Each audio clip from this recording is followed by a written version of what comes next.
Selamat datang kembali. Kali ini kita mau bedah satu wawancara yang cukup viral ya dari YouTube Samuel Chris. Judulnya aja udah bikin penasaran, bongkar rahasia jadi triliuner dari Bitcoin. Nah, sumber kita ini obrolan sama sosok yang dipanggil Koko.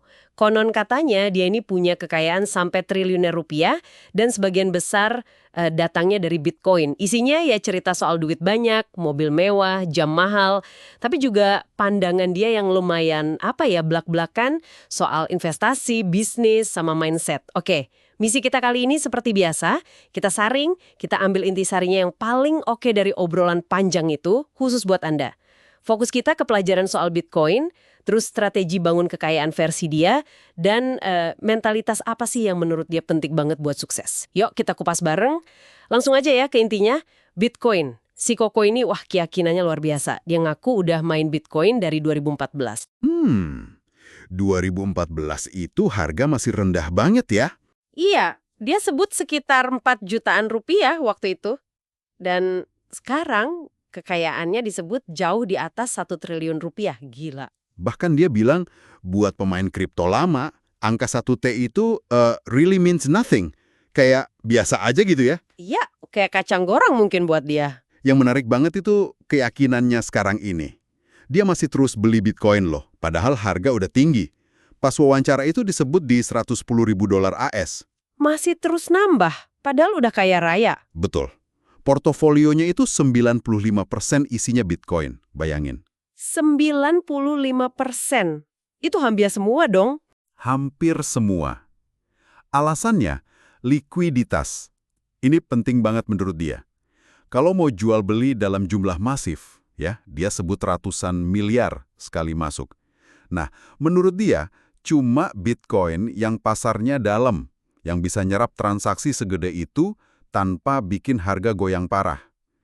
Plus, potensi naiknya itu loh, dianggap nggak ada tandingannya. Wow, 95% itu ekstrim banget ya. Hampir nggak ada diversifikasi sama sekali. Dia juga sebut target harga yang tinggi kan? Iya, optimis banget. Dia kutip analis Bloomberg yang prediksi $200.000 AS tahun ini. 200.000, tapi tim riset dia sendiri lebih konservatif ya? Betul, tim internalnya pasang target di $120.000 sampai $135.000 AS. Tetap tinggi sih, tapi nggak seoptimis Bloomberg.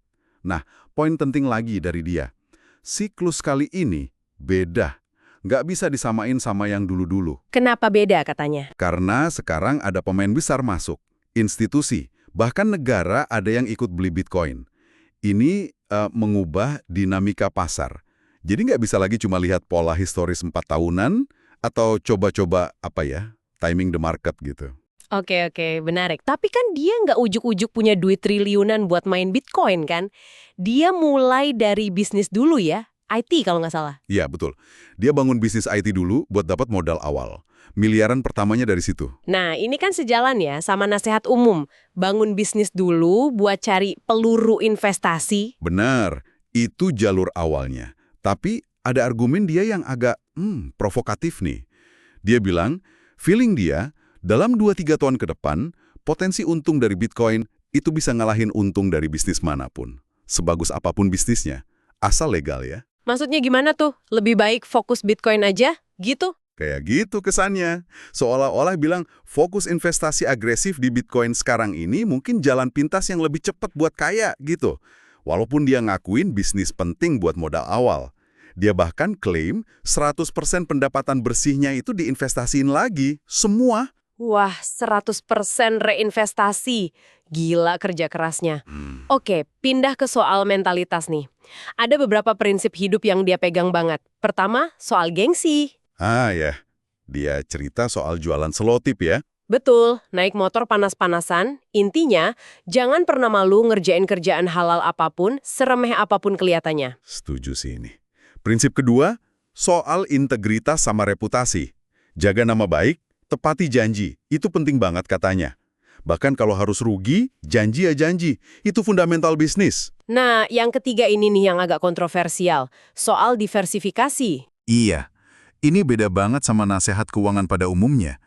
Dia bilang, lupakan itu prinsip jangan taruh semua telur dalam satu keranjang. khususnya buat anak muda yang belum banyak tanggungan, yang istilahnya nothing to lose. Jadi sarannya apa dong? Sarannya, fokus aja habis-habisan di aset berisiko tinggi, kayak Bitcoin, yang potensi untungnya juga gede banget. Diversifikasi itu, menurut dia, strategi buat orang yang udah kaya, yang tujuannya jaga harta, bukan nambah harta secara agresif. Wah, itu pandangan yang berani dan beda banget ya.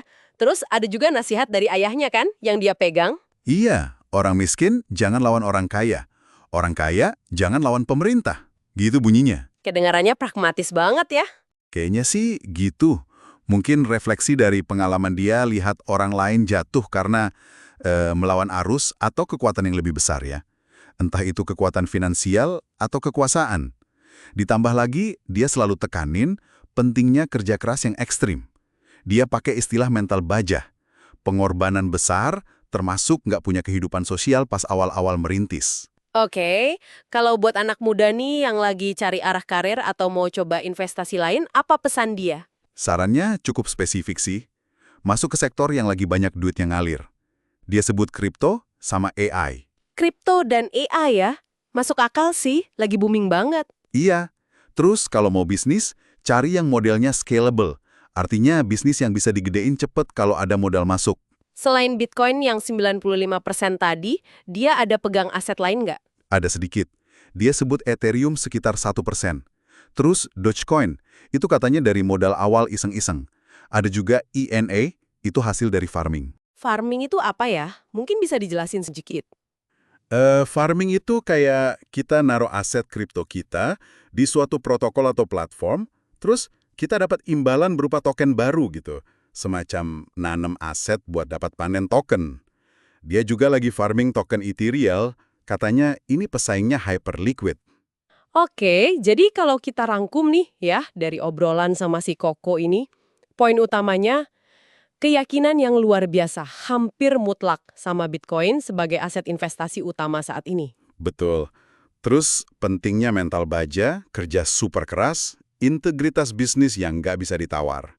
Dan pandangan dia yang unik banget soal ambil resiko tinggi selagi muda, lupakan diversifikasi dulu katanya.